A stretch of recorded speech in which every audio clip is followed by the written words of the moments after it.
Bonjour et bienvenue dans Business Models, l'émission qui vous donne envie d'entreprendre chaque semaine sur Télé Sud. Aujourd'hui, on va s'intéresser à une catégorie d'entrepreneurs un peu spéciale, les intrapreneurs, ceux qui entreprennent dans le giron d'un grand groupe.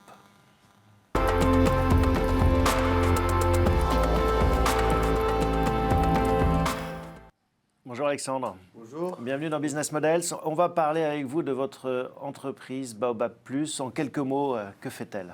Baobab Plus, donc, c'est une entreprise qui travaille sur l'accès à l'énergie, notamment solaire, et au digital, essentiellement dans les zones rurales sur le continent africain. On va revenir sur cette belle aventure, mais on commence toujours cette émission par une petite séquence actualité. Quelle est l'actualité qui vous impressionne, qui vous a marqué ces derniers temps ? Ces derniers temps, au sens large, je pense un peu comme tout le monde, le Covid qui a quand même pas mal impacté notre industrie et l'activité. Aujourd'hui, 70% de la production des panneaux photovoltaïques, donc solaires, sont produits en Chine. Donc il y a une forte dépendance sur ce pays-là. Et donc tout a été un petit peu bouleversé durant ces derniers mois, et sur la production et sur le transport, comme beaucoup d'autres industries, je pense. Ce qui n'a pas facilité, alors qu'en plus, contrairement à ce qu'on peut penser, on a eu une augmentation de la demande de la clientèle qui s'est retrouvée justement dans les zones rurales un peu coincées par le Covid, dans des zones non électrifiées et qui avaient justement d'autant plus besoin. Donc on a eu une croissance de la demande et des difficultés à faire parvenir les produits aux clients. La Chine qui est de plus en plus présente en Afrique, vous avez passé 17 ans sur le continent, vous l'avez vu cette montée chinoise ? Oui, tout à fait. Alors beaucoup dans le BTP, un petit peu dans le commerce, mais c'est vrai qu'on voit que de plus en plus la Chine prend part à des marchés publics sur le continent africain, tout à fait. Et c'est encore le cas ? Ça continue à s'accélérer, ou est-ce que justement cette crise du Covid a un petit peu temporisé les choses ? C'est un petit peu temporisé, mais en même temps, on se rend compte que même au niveau du commerce, énormément de choses. D'ailleurs, beaucoup d'entrepreneurs, puisque moi j'ai travaillé aussi dans la microfinance longtemps, beaucoup de micro-entrepreneurs, commerçants africains, se déplacent en Chine pour justement un petit peu remplir des containers et approvisionner les marchés dans les différents pays d'Afrique de ce type de produits-là, pour que ce soit le plus accessible possible aux populations. Alors justement, on parle de microfinance. En effet, Baobab Plus est issu d'une société plus importante, d'un groupe plus important qui s'appelle Baobab Group et qui est spécialisé dans le microcrédit, la microfinance. Tout à fait, oui. Donc moi j'ai travaillé pendant une dizaine d'années, j'étais un petit peu au départ de ce groupe qui petit à petit s'est développé aujourd'hui dans près de 10 pays sur le continent africain, donc qui met en place des banques de microfinance, de microcrédit, afin de financer essentiellement le secteur informel ou les PME sur le continent. Et ça marche bien, ça se développe bien, parce que c'est vrai que c'est une idée qui était née en Inde avec Mohamed Yunus, et qui s'est propagée sur d'autres continents comme l'Afrique. Comment ça a pris en Afrique ? En fait, ça s'est développé très très rapidement, puisqu'en fait, on a aujourd'hui en Afrique une majorité de l'économie qui vient du secteur informel. Et aujourd'hui, les banques classiques qu'on retrouve sur le continent africain ne financent pas le secteur informel. Donc en fait, on se retrouve avec une grosse partie de l'économie de ces différents pays qui n'avaient pas accès à du financement. Or, on sait que pour du développement économique, il faut du financement. Et donc, c'est là où il y a eu un gros essor, effectivement, des institutions de microfinance qui se sont adaptées au secteur informel pour des entrepreneurs qui n'avaient pas forcément de comptabilité formelle ou autre, et donc qui ont développé toute une méthodologie issue de celle de Mohamed Yunus pour faire une évaluation de crédit basée sur l'exploitation de ces commerçants, etc. Vous avez des chiffres à partager ou en tête sur justement ces volumes maintenant de microcrédit ? Aujourd'hui, le groupe Baobab, c'est à peu près 4200 employés donc, en Afrique. Je suis présent sur une dizaine de pays. Donc effectivement, qui en cumulé financent des centaines de milliers de micro-entrepreneurs au quotidien. Ça va de crédit de 200 € pour vraiment le petit entrepreneur, jusqu'à maintenant, ils accompagnent même des PME, des crédits qui peuvent aller jusqu'à plus de 100 000 € si nécessaire. Bon, on va essayer de mieux comprendre ce qui attire tous ces entrepreneurs sur le continent africain.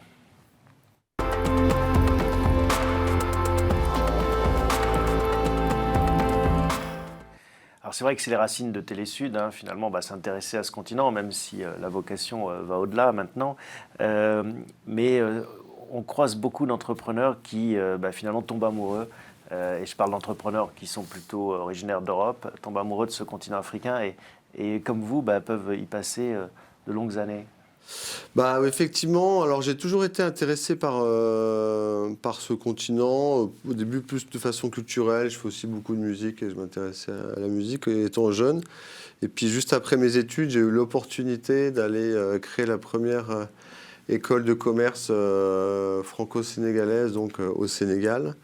J'étais parti pour 2, 3 ans et finalement voilà, par des rencontres, par les hasards de la vie. les hasards de la vie, ce continent, enfin d'abord ce pays, avant tout le Sénégal m'a beaucoup séduit et puis après j'ai eu d'autres opportunités justement pour intégrer le groupe Baobab et le développer à Madagascar, donc autre pays aussi qui m'a... Qu'est-ce que vous en retirez de ces 17 ans d'expérience africaine? Parce que maintenant, vous êtes rentré en Europe, mais après 17 ans, qu'est-ce que vous avez retenu? La première chose, c'est que je pense qu'on a une mauvaise image en Europe de ce que peut être l'Afrique. Souvent, je pense par faute des médias, on va trop souvent voir des problématiques de guerre, de famine et autres, alors que, en tout cas, de ma génération, j'ai rencontré énormément de jeunes assez brillants, qui sont entrepreneurs dans des grands groupes internationaux, aujourd'hui même des grands groupes africains qui se développent. Donc je trouve qu'il y a quand même une vraie dynamique et c'est pas pour rien qu'aujourd'hui ce sont des pays sur le continent africain qui ont des taux de croissance de PIB qui dépassent aujourd'hui largement ceux de l'Europe. Donc moi je vois un continent avec effectivement un vrai dynamisme, une énergie, un gros potentiel. Certes, beaucoup de problèmes, mais justement, c'est aussi source d'opportunités pour des entrepreneurs, pour développer des choses. Un problème, une solution, et entre les deux, il y a souvent un entrepreneur. On va justement voir la solution que vous apportez avec Baobab Plus à un problème majeur, celui de l'énergie et du digital.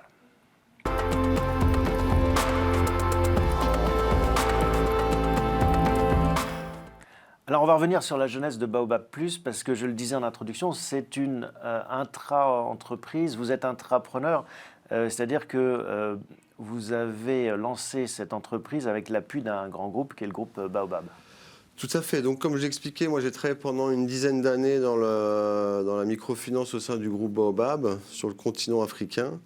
Et voilà, au bout de 10 ans, j'avais envie de faire un petit peu autre chose. Et allant souvent justement dans le monde rural, je voyais vraiment cette problématique d'accès à l'énergie où beaucoup de zones sont ont même pas encore accès du tout au réseau électrique. Et je voyais ça comme un vrai frein au développement vraiment économique de ces régions-là.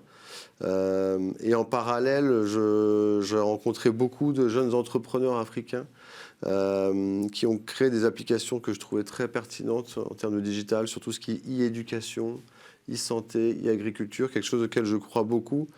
L'Afrique a fait déjà ce qu'on appelle un leapfrog, donc un saut technologique déjà sur le mobile money, donc c'est le moyen de paiement. Et je pense que notamment pour le monde rural, elle va pouvoir faire ces différents leapfrogs sur tout ce qui est éducation et santé.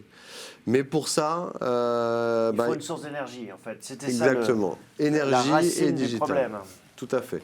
Et donc c'est comme ça que vous vous êtes dit tiens, on pourrait installer des kits solaires. Voilà, donc il y avait des kits, se développaient de plus en plus des kits solaires individuels avec panneaux solaires, batteries et après tout ce qui peut être accessoire. Oui, parce que ça existait déjà, vous n'êtes pas l'inventeur de cette solution. Non, pas du tout. On a essayé d'agréger différentes technologies parce que le deuxième problème, c'était l'accès au financement, puisque même les produits d'entrée de gamme, ça va être autour d'une centaine d'euros. Ce qui va quand même être assez coûteux pour des familles en zone rurale, dans le monde agricole.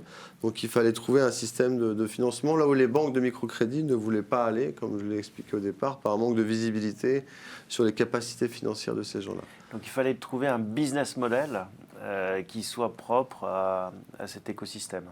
Tout à fait. Donc sur la chaîne de valeur, on a voulu vraiment se concentrer sur la distribution. Donc là, c'est un élément assez important de notre business model. C'est comment faire ce qu'on appelle les anglophones du last mile distribution, donc vraiment de la distribution jusqu'au dernier kilomètre donc dans des zones rurales où il y a quand même qui sont parfois compliquées d'accès, encore plus comme en ce moment en pleine saison des pluies. Donc là, de créer un maillage d'un point de vue logistique et commercial pour pouvoir faire découvrir cette offre-là et la rendre accessible et la distribuer dans ces zones. Donc on revient sur l'offre, hein. Donc il y a un kit pour fabriquer de l'énergie, le kit solaire. Il y a une dimension digitale et une dimension financière, hein. C'est vraiment les 3 piliers. Tout à fait. Donc la première, l'énergie. La deuxième, effectivement, où on va proposer des solutions type smartphone, justement avec ce type d'application sur l'éducation, l'alphabétisation. Donc vous fournissez les également santé. le téléphone. Voilà, exactement. Donc, et avec cette technologie du pay-as-you-go, comme on l'utilise là sur les kits Alors solaires. c'est quoi le pay-as-you-go? Le pay-as-you-go, c'est justement ce système de financement. C'est une forme de leasing ou en tout cas de facilité de paiement. Sur la plupart aujourd'hui des sites européens, vous pouvez payer 4 fois sans frais. Pour que ce soit plus facile d'accès, nous, on va pouvoir payer 365 fois sans frais, puisque c'est des paiements qui vont être journaliers. Et donc, le client va pouvoir payer jour par jour l'équivalent de 40-50 centimes d'euros par mobile money. Et dès qu'il paye pour une journée, son kit va se réactiver. S'il paye l'équivalent de 10 jours, son kit va se réactiver 10 jours. Et dès qu'il arrive au montant total du prix du produit, le produit se désactive définitivement, enfin se réactive définitivement et il est pleinement propriétaire de son système. Et s'il ne paye pas pendant une semaine, ça décale juste le paiement. Exactement. Donc c'est là où ça apporte beaucoup de flexibilité. C'est qu'en plus, on sait que souvent dans les zones rurales, il y a des problématiques de saisonnalité, de problématiques notamment sur les revenus. Et donc, on va les engager à prendre un peu d'avance justement pour anticiper les saisons sèches.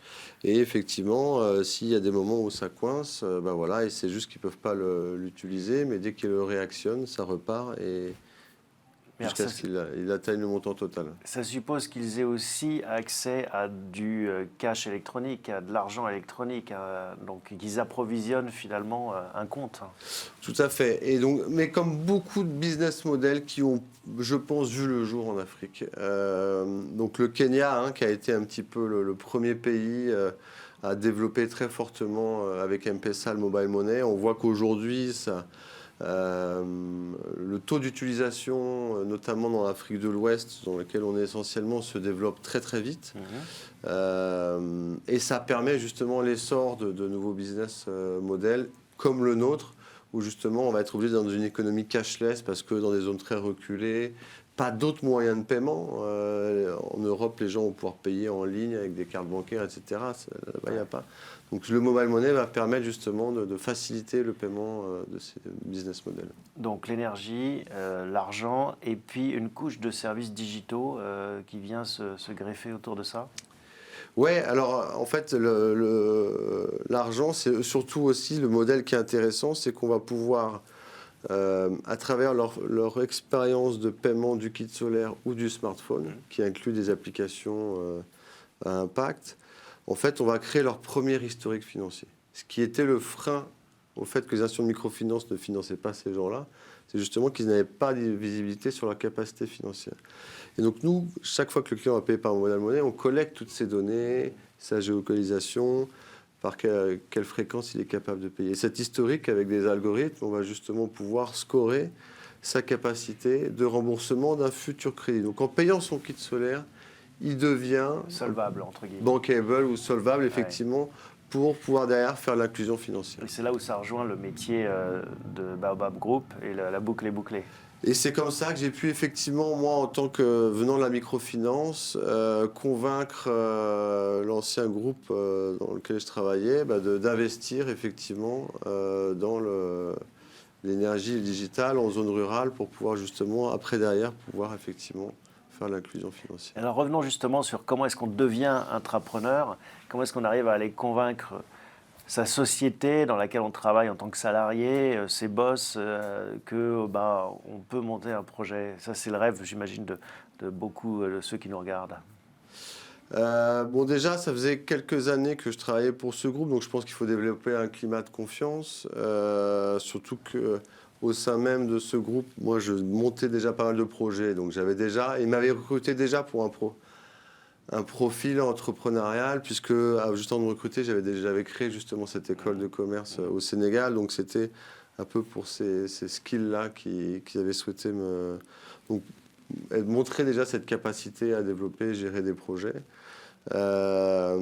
Et après, en fait, ça s'est fait un petit peu par hasard, où moi, voilà, j'étais en train de travailler en parallèle sur la mise en place de cette start-up-là. Et puis, quand je leur ai parlé, effectivement, on a discuté des synergies qu'on vient d'aborder. Ça a été assez facile, on dirait, à et vous en fait, entendre. ça a été le fait qu'ils me connaissent bien, qu'ils me fassent confiance, qu'ils savent que je maîtrise bien également pour avoir vécu longtemps dans ces pays-là, l'environnement et l'écosystème, et les synergies possibles et stratégiques très facilement, ils m'ont ouvert le capital et pouvoir démarrer cette aventure, et en toute autonomie, et ce qui est très important, puisque on est dans une industrie où en fait c'est beaucoup de startups qui sont en face de nous et qui ont cette pleine agilité.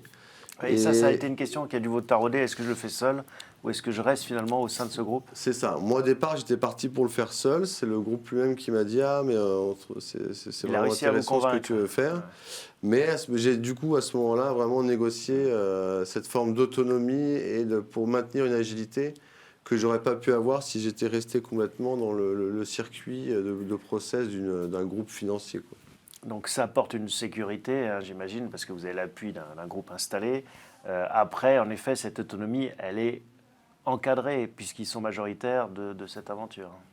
Tout à fait, mais après, en général, comme on dit toujours, tant que ça se passe bien, et que ça se développe et que les chiffres sont là, les résultats, voilà, ils étaient plutôt là pour accompagner, mais voilà. Et puis on a vraiment construit une équipe assez forte avec une culture aussi dédiée. Bon, comme on l'a expliqué, c'est quand même une activité qui a un fort impact positif sur les populations environnementales. Donc j'ai la chance d'avoir aussi une équipe qui m'entoure, qui est très engagée. Une grosse équipe déjà, 400 personnes. Tout à fait, ouais. 400 personnes à travers 4 pays maintenant, 6 pays puisqu'on vient d'ouvrir Nigeria et RDC Congo. Et plus après 600 auto-entrepreneurs. 1000 personnes au total qui gravitent autour de Baobab pour faire Plus. créer l'activité, tout à fait. Comment on gère cette croissance en quelques années, passer de 0 à 1000, enfin, ou de 1 à 1000 en fait, voilà, je pense que c'est être capable de s'entourer des bonnes personnes petit à petit, de s'organiser en termes de structuration, de procédure. Ce que j'expliquais aussi un petit peu tout à l'heure, je pense que la technologie est primordiale, encore plus quand on est dans des zones souvent reculées et pas évidentes. Plus la technologie va faciliter quand même justement la gestion de l'activité. Et puis des personnes sur lesquelles on peut vraiment s'appuyer. Comme je disais tout à l'heure, aujourd'hui, je pense que sur le continent africain, on trouve vraiment beaucoup de compétences qui connaissent bien leur environnement, qui savent comment bien manager les équipes, faire développer. Et donc, c'est surtout à eux que je dois beaucoup cette réussite. Bon, on va voir maintenant ce qui vous anime au quotidien en tant qu'intrapreneur.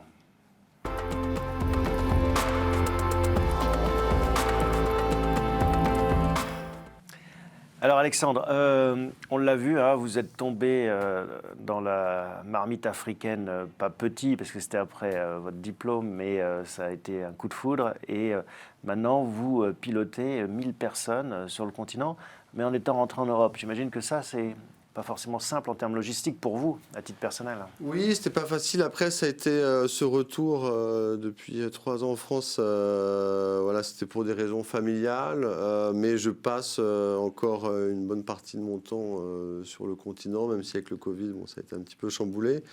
Mais c'est vrai qu'aujourd'hui, on parle de télétravail. Le Covid a fait découvrir le télétravail aux entreprises. Et en fait, nous, on était déjà dans ce mode de management-là et on prouvait déjà que ça marchait. Toutes mes équipes, on est tous équipés, effectivement, de systèmes de vidéoconférence, même de type Slack, etc., pour interagir sur des projets avec les équipes. Donc, à distance, ça se gère assez bien. Et puis, j'essaye au maximum de retrouver les équipes. C'est important aussi de se retrouver physiquement. Bien sûr. Qu'est-ce qui vous anime maintenant? Qu'est-ce que vous avez envie de développer quand on a prouvé finalement que son idée était la bonne, que ça marchait, qu'il y avait cette dynamique? Une entreprise à 1000 personnes qui pourrait fonctionner presque sans vous, est-ce que vous avez du coup encore la même motivation ou est-ce que vous avez envie d'autres choses, d'autres horizons? J'ai surtout envie d'amener, je vois encore beaucoup de choses à faire. Encore une fois, tout ce qui est innovation et qui a de l'impact m'anime beaucoup. Je trouve on ouvre de nouveaux pays avec énormément de choses encore à faire. Donc il y a déjà un développement géographique auquel je veux pouvoir participer. Et après aussi, je pense qu'il y a encore beaucoup de choses qui vont arriver. Je pense beaucoup à la mobilité.